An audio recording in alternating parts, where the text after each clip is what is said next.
నా పేరు శరణ్య ఎస్తేర్. నా జీవితంలో ఒక సమయం వచ్చింది. చుట్టూ చీకటి మాత్రమే కనిపించింది. దారి కనిపించలేదు, ఆశ కనిపించలేదు, నన్ను అర్థం చేసుకునే మనుషులు కూడా కనిపించలేదు. నమ్మకం ఇచ్చిన వారే నన్ను వంచడానికి ప్రయత్నించారు. స్వార్థం కోసం ఆశ చూపించిన వారు నా హృదయాన్ని గాయపరిచారు. ప్రతివైపు నుంచి సమస్యలు నన్ను చుట్టుముట్టినప్పుడు నా హృదయం నిశ్శబ్దంగా ఏడ్చింది.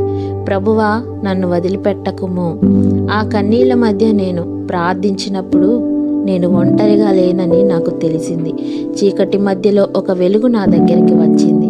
అది నా యేసయ్య. ఆయన నా చేయి పట్టుకున్నప్పుడు నా భయం మెల్లగా తగ్గిపోయింది. ఆయన నన్ను నడిపిస్తున్న ప్రతి అడుగులో నాకు ఒక నిశ్చయం కలిగింది. మనుషులు నన్ను వదిలిపెట్టినా యేసయ్య ఎప్పటికీ నన్ను వదిలిపెట్టడు అని.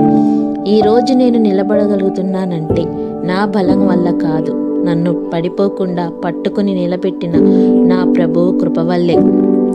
అందుకే నా హృదయం ఈరోజు ఒకటే చెబుతోంది, ప్రభువా, యేసయ్య, నీవు ఒక్కడే నిజంగా నమ్మదగిన వాడవు. నా జీవితమంతా నీ చేతుల్లోనే సురక్షితం. నా ప్రతి అడుగును నీవే నడిపించు. నీ నామమునకి యుగ యుగముల మహిమ కలుగునుగాక. ఆమేన్.